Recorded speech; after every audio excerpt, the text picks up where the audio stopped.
and what happens when you get there.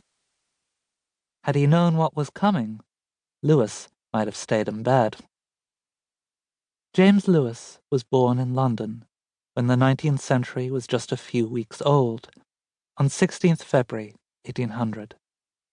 London was a fetid, heaving thing, twice the size of Paris, growing in all directions, and the dirtiest city in the world. Lewis was brought up in its rotten heart, in the shadow of the Tower of London, a labyrinth of streets, lightless and reeking, littered with dead animals and menaced by gangs. The most barefaced villains, swindlers, and thieves walk about the streets in the daytime, wrote Pierce Egan in 1821. The most vicious and abandoned wretches, who are lost to every friendly tie that binds man to man, are to be found in swarms in the metropolis. The air was full of soot. The Thames was a ribbon of sewage. London stank. Wandering the streets amidst that huge fermenting mass of humankind, Wordsworth felt horrified and utterly alone. How oft amidst those overflowing streets have I gone forward with the crowd and said unto myself, the face of everyone that passes by me is a mystery. Even as a child, Lewis knew that Britain was not kind to people like him. To survive London, you needed money, family connections, or cartoonish reserves of rage and guile. It seems, Egan wrote, some poet has humorously described London as the devil. When Lewis was a teenager, the British economy was teetering on the brink of collapse. London's streets filled up with the newly homeless.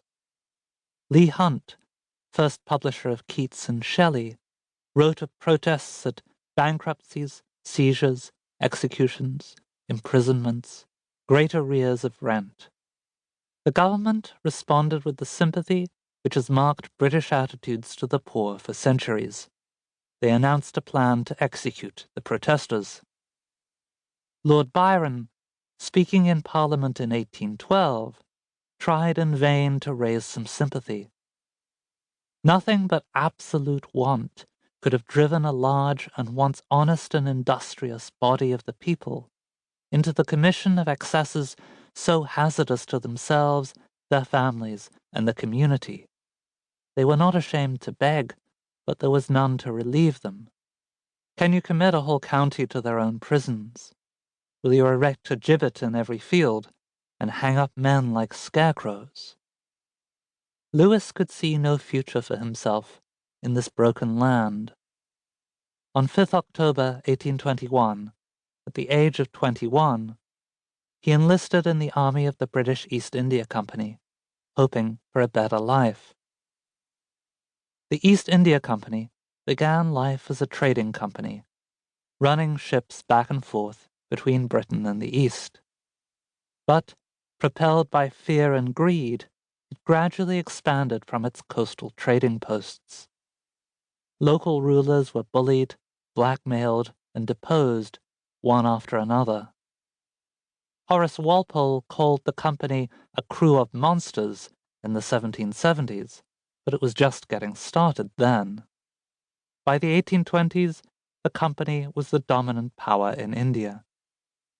No multinational corporation today could match it at its height. The company had a gigantic private army. It had spies everywhere. It was the largest drug dealer in history, pushing tons of opium every year. It cared only for profit. It was the god of capitalism. Many of the company's officials returned to Britain laden with gold, the spoils of trade, and loot from 100 Indian treasuries. They have, wrote William Cobbett, long been cooking and devouring the wretched people of both England and India. But Lewis quickly realized that fame and fortune were reserved for his betters, not for private soldiers like him. His job in the Bengal artillery